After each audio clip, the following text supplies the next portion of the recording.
La petite princesse s'en va combattre le dragon.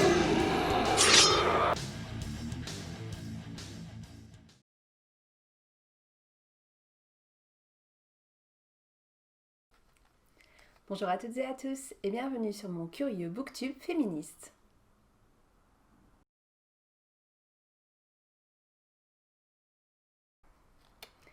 Il y a quelques mois de ça, je vous avais proposé une vidéo consacrée au métier de bibliothécaire dans la littérature de jeunesse et dans la vraie vie puisqu'il s'agit de mon métier.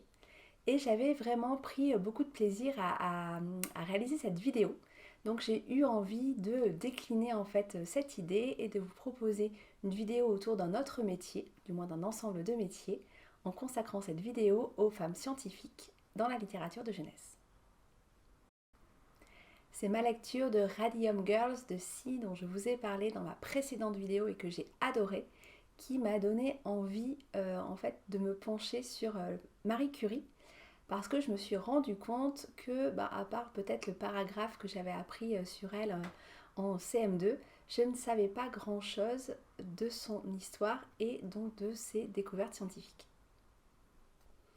M'est alors revenu en tête un roman jeunesse que j'avais croisé plusieurs fois à sa sortie et qui ne m'avait jamais vraiment attirée parce qu'il s'agit d'une biographie romancée et que je dois avouer que je suis surtout une lectrice de fiction. Là, je me suis dit, du coup, c'est peut-être le moment de s'y pencher. C'est le roman Marie et Bronia, le pacte des sœurs, de Natacha Henry, qui a été publié chez Albin Michel en 2017, dans la collection Lit Destin. Marie et Bronia nous racontent donc le parcours assez incroyable de Marie Curie et de sa sœur Bronia Dluska, depuis leur petite enfance, depuis le drame qu'elles ont vécu avec la maladie de leur mère, puis sa mort, sachant qu'elle était donc atteinte de la tuberculose, jusqu'à leurs études, jusqu'à devenir les femmes scientifiques connues et reconnues qu'elles sont aujourd'hui et qui ont donc laissé une véritable empreinte dans l'histoire des sciences et de la médecine. Marie et Bronia ont eu la chance de grandir auprès d'un père qui considérait que le savoir était la plus grande des richesses, que l'on soit un garçon, que l'on soit une fille, parce que dans la vie on peut tout nous prendre, mais on ne peut pas nous prendre notre savoir. Bronia va développer très tôt sa vocation, elle sera médecin. Et Marie et Bronia figurent parmi les élèves les plus talentueuses de leur lycée. Malheureusement, elles ont aussi la malchance de vivre dans un pays, la Pologne, qui est alors sous domination russe, et les Russes interdisent aux femmes d'accéder à l'université. Marie et Bronia vont participer pendant quelques mois au cours de l'université volante de Varsovie. C'est une université clandestine qui permettait justement aux femmes d'accéder à des cours universitaires, mais ça ne leur suffit pas. Alors elles vont décider de nouer un pacte afin que Bronia puisse aller étudier la médecine à Paris, à la Sorbonne. Marie va devenir gouvernante et va gagner suffisamment d'argent pour pouvoir l'envoyer à sa sœur et lui permettre de réaliser ses études. Quand Bronia sera médecin, c'est elle qui à son tour aidera financièrement Marie à venir à Paris et à suivre également ses études dans le domaine scientifique. Cette biographie romancée se focalise donc avant tout sur l'enfance et les études de Marie et Bronia et sur toutes les épreuves qu'elles ont dû traverser. Mais les dernières pages évoquent également leur carrière et leur découverte ou tout le travail qu'elles ont pu réaliser, les avancées que ça a apporté. Donc pour Marie, c'est la découverte notamment du radium et du polonium, polonium du nom de son pays d'origine, donc la Pologne. Et pour Bronia, ce sont des avancées dans le domaine de la gynécologie, notamment avec un travail autour de l'allaitement maternel. Puis ensuite, avec son mari, elle a participé à la construction d'un sanatorium pour donc lutter contre la tuberculose.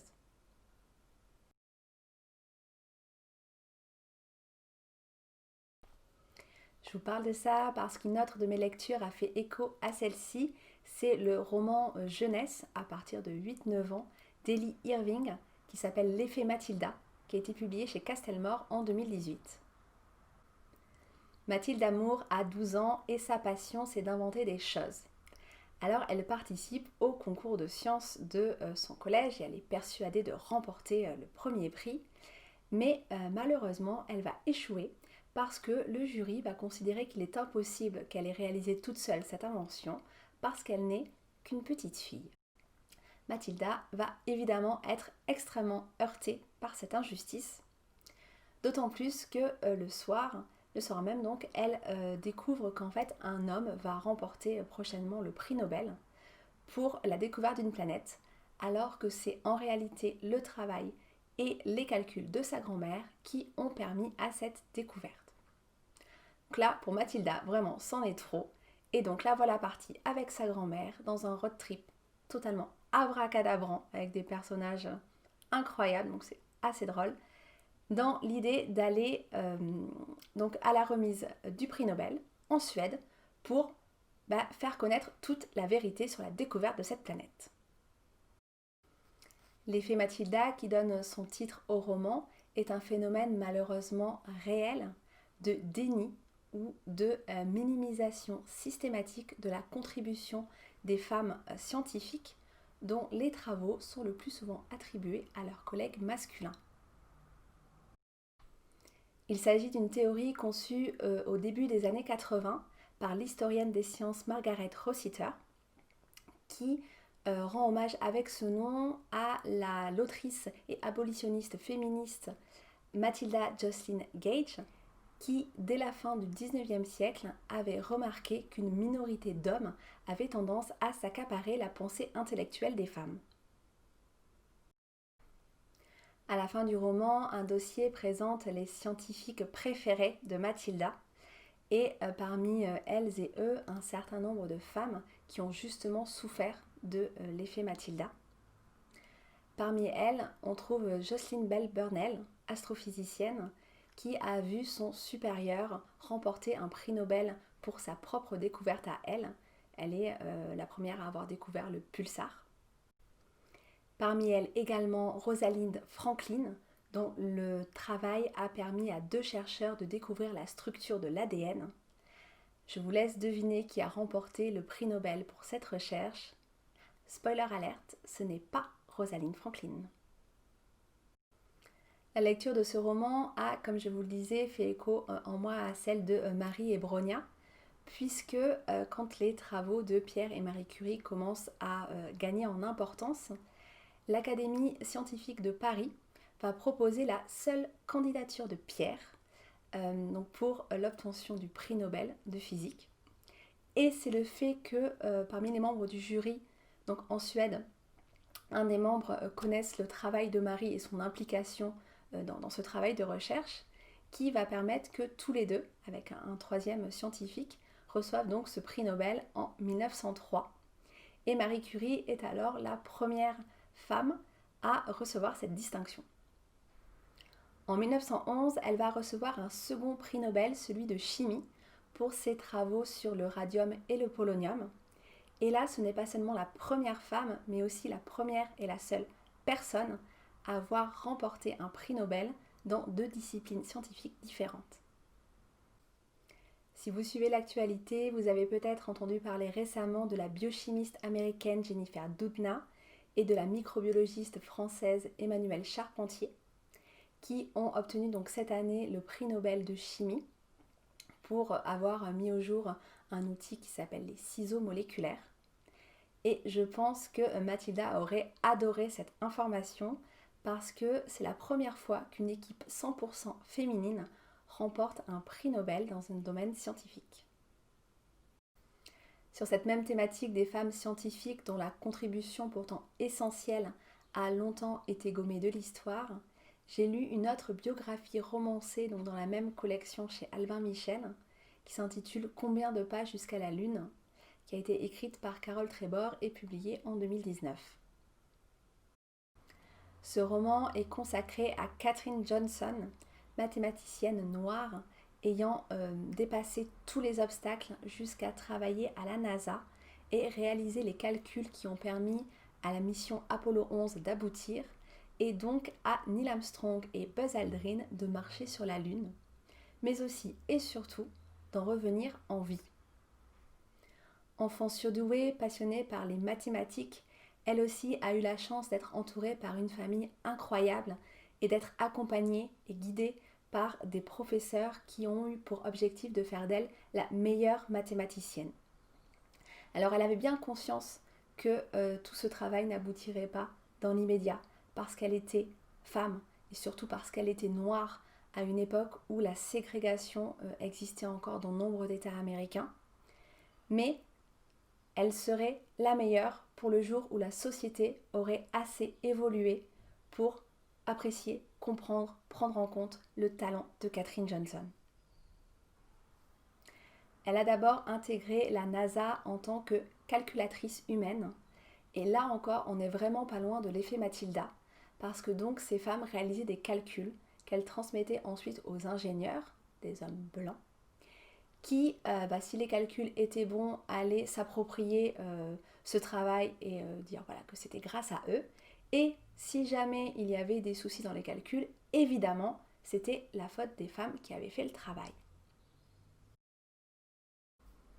Si vous avez regardé ma vidéo de présentation de ma pile à lire du Pumpkin Autumn Challenge, vous vous souvenez peut-être que ce roman figurait donc dans cette pile à lire avec la sous-catégorie Les écailles de Mélusine et le mot-clé féminisme. C'est une lecture moi, que je vous recommande vraiment très très chaudement.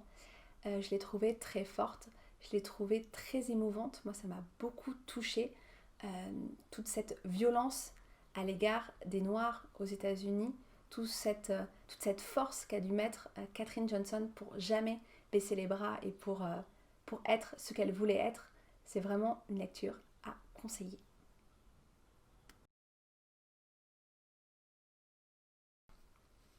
Ensuite, j'avais envie de vous parler d'un autre effet, mais cette fois beaucoup plus exaltant. Il s'agit de l'effet Scully, du nom du personnage de la série X-Files d'Anna Scully, joué par Gillian Anderson. Si vous ne connaissez pas cette série et le duo d'agents du FBI formé par Fox Mulder et Anna Scully, ce qu'il faut savoir sur ce personnage, c'est qu'elle est certes donc un agent du FBI, mais aussi et surtout qu'elle est docteur en physique et qu'elle est médecin légiste. Dans une interview, Gillian Anderson explique que lorsque Scully a débarqué à la télé américaine en 1993, il n'y avait pas d'autres femmes comme elle à cette époque à la télévision. C'est-à-dire une femme sûre d'elle, qui est respectée par son collègue masculin et qui est donc extrêmement compétente dans le domaine scientifique. C'est d'ailleurs Gillian Anderson elle-même qui, lors du Comic-Con de San Diego en 2013, évoque pour la première fois l'effet Scully, c'est-à-dire le fait que durant la diffusion de la série, de nombreuses femmes se seraient tournées vers les études scientifiques.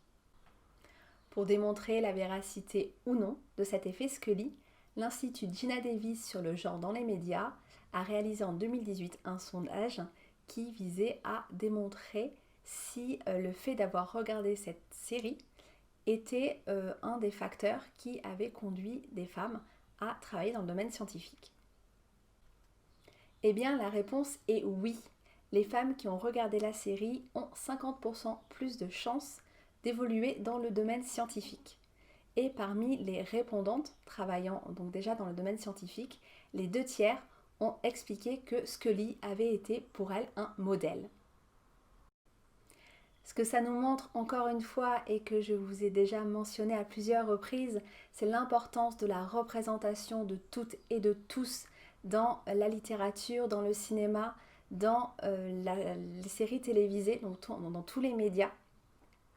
Et si vous avez dans votre entourage, qu'il soit personnel ou professionnel, des enfants, notamment des petites filles, il me semble vraiment important de s'assurer que les modèles qu'ils ont dans les différents médias leur donnent vraiment une image positive d'eux-mêmes et d'elles-mêmes. Parce qu'en 2017, une étude de la revue américaine Science a démontré que les petites filles intériorisaient dès l'âge de 6 ans le stéréotype selon lequel elles seraient moins intelligentes que les garçons. 6 ans. Donc il est grand temps de valoriser, de faire découvrir toutes les Mathilde Amour, les Dana Scully, les Katherine Johnson, les Marie Curie, et de montrer aux petites filles qu'elles n'ont pas moins de compétences et qu'elles peuvent vraiment devenir qui elles veulent. Voilà pour cette 22e vidéo que j'ai trouvée très enthousiasmante à réaliser. J'espère que le sujet vous aura également plu. N'hésitez pas à me citer en commentaire d'autres ouvrages que vous connaîtriez avec des femmes scientifiques. Moi, ça m'intéresse beaucoup de continuer ma réflexion là-dessus. Merci beaucoup d'avoir pris le temps de regarder cette vidéo. N'hésitez pas non plus à me laisser un petit pouce levé pour me montrer que vous êtes là et que vous avez apprécié cette vidéo. Merci encore et à très bientôt.